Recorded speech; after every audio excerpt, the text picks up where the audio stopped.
حبايب قلبي مالك عاملين ايه؟ يا رب تكونوا بخير. وحشتوني. عندي نص كيلو لحمة في الفريزر، قلت اما اعمل عليه بقى شوية بامية. طبعا البامية اللي انا بجيبها دي كبيرة، عشان في ناس هتقولي انتي ما بتجيبيش ليه ماليكا بامية صغيرة. عادي يا جماعة، لو جبت بامية كبيرة وقطعتيها صغيرة عادي، بس اهم حاجة تكون طرية. المهم غسلت اللحمة كويس وهديها صدمة، حطيت شوية زيت وهسيبها تتشوح شوية، يعني هديها تقلبتين حلوين كده عشان تفضل بالفايدة بتاعتها واللي هو ما تكشش وكده.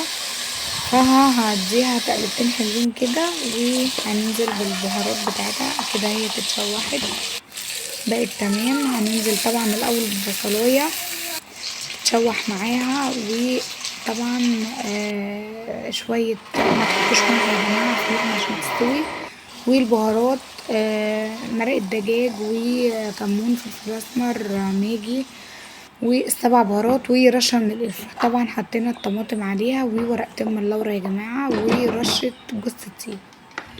حطينا الطماطم عليها طبعا يلا بينا عشان نعمل رز، عشان خاطر الجماعة هنا ما بيحبوش، عامة في البيت اللي انا فيه كله ما بيحبوش الرز مع البامية او الملوخية والحاجات دي. وبما ان اخويا عندي فهناكل انا وهو رز مع البامية. هنا هوت اللحمة بدأت تستوي وحطيت البامية، طبعا بتغسلها كويس جدا عشان تبقى فيها طينة، وانا بغسلها وبنقعها يا جماعة وبحطها في مصفى تتصفى، واحطها طبعا في اللحمة تكمل سواهم الاتنين مع بعض.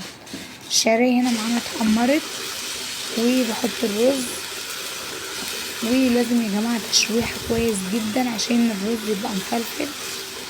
وهسقي طبعا الرز معانا وهحطله ملح وبحطله شوية مرقة دجاج.